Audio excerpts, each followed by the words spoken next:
when you've come to a realization that you no longer can manipulate or control somebody, you just let go. And then you just vomit. And it looks nasty, it smells nasty, and that's a reflection of the person that you are. Irv has flat out lied about a lot of things. And the crazy thing is, like, when we were in a good space, positive space, like, pillow talk is a dangerous thing. You know what I'm saying? And there are so many things that, like, I know, and there's so many things that, like, and for a long time, and probably forever, like, I don't have the desire to expose certain things. You know what I'm saying? People still remember how obsessed Irv Gotti was with Ashanti. Not long ago, Storm Monroe reported that Irv Gotti was in a coma and things were not looking good. Recently, his family confirmed that he passed away due to a stroke. Before his death, 50 Cent made a post saying, "Dang, I wanted him to see my new shows." Some people thought 50 Cent was being too harsh, but Ashanti doesn't feel sorry for Irv because of how he treated her 20 years ago and what he might have continued to do if he had the chance. Accountant, he wanted to control all my finances. He wanted me to invest in, what was it, Irvin Jeffries. You know what I'm saying? And I was like, well, why? It don't say my name. It says Irvin Jeffries, motherfucker. So you can laugh now. Now I can laugh, But when you think about it in hindsight, it is hurtful. Because this is a person that you trusted and that you thought really had. Irv Gotti and his label, Murder Incorporated, helped launch the careers of Ja Rule, Ashanti, and Vita. He had a great ear for music and played a big part in shaping the sound of hip-hop and R&B in the early 2000s. He even managed to beat federal charges when the government investigated him. However, people's opinion of him changed when he openly talked about how he groomed Ashanti and tried to control her, even when she no longer wanted to be around him. Made those records. You know what I'm saying? Like, she wrote them, but she wrote them with the help of me telling her what to write. And all of y'all, whoever knows me, I don't lie. I'm not a liar. I'm gonna spritz it up and jazz it up. Is this the camera? Yes. Ashanti, you cannot spritz it up, you cannot jazz it up. The minute you put some spritzy and jazz it up, it's not a cover. So when it's not a cover, now it has to come back to me to clear it. Whenever Irv Gotti was in front of a camera discussing his work and success, he always found a way to bring up his relationship with Ashanti. He repeatedly talked about how he couldn't let go of her, making it clear that he was still obsessed. I mean, I think Irv's very emotional. You know what I mean? He's a Cancer. And I feel like he didn't always put business as a priority. That's what I feel. And again, like, he just painted the perception very one-sided.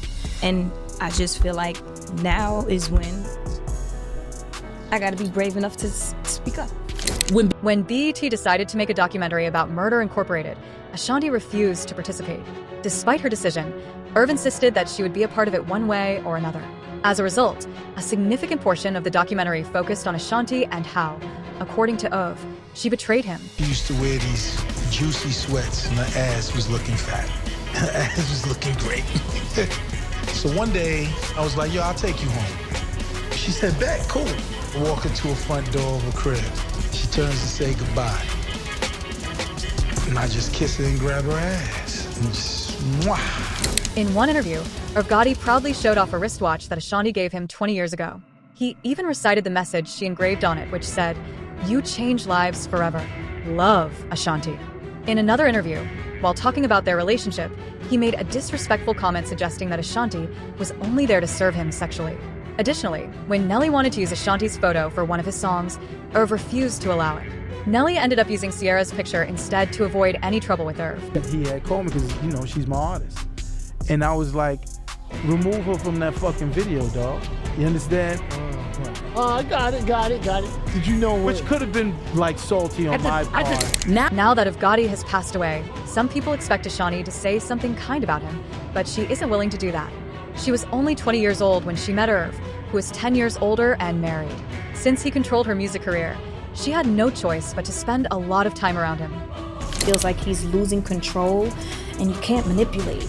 and he can't dictate, and he can't tell you what to do with your finances, and he can't, control, where you go and who you're with. And, I think that gets to a man's ego. So then he turns to bashing, he turns to intimidation, and he turns to, try to make you look bad. You know what I'm saying? To boost his own ego. You know what I mean? And I feel like it's really sad. It's sad to watch that.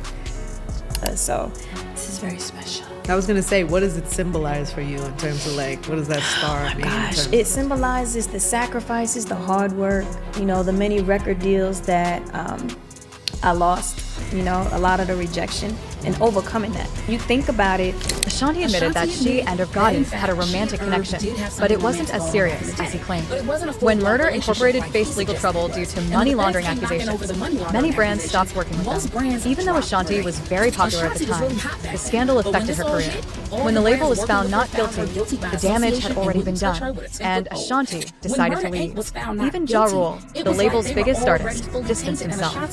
Despite this, Irv only criticized Ashanti, calling her disloyal and accusing her of abandoning him during the trial. However, Ashanti did attend the trial, even though she was contractually obligated to stay in Canada while filming John Tucker Must Die.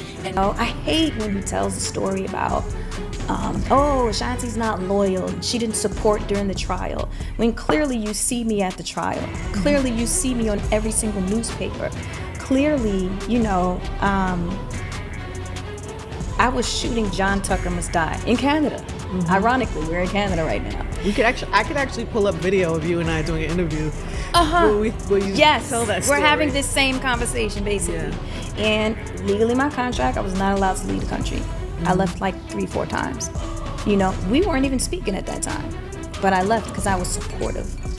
Imagine if Ashanti had rejected Irv Gotti from the beginning. She might never have become famous.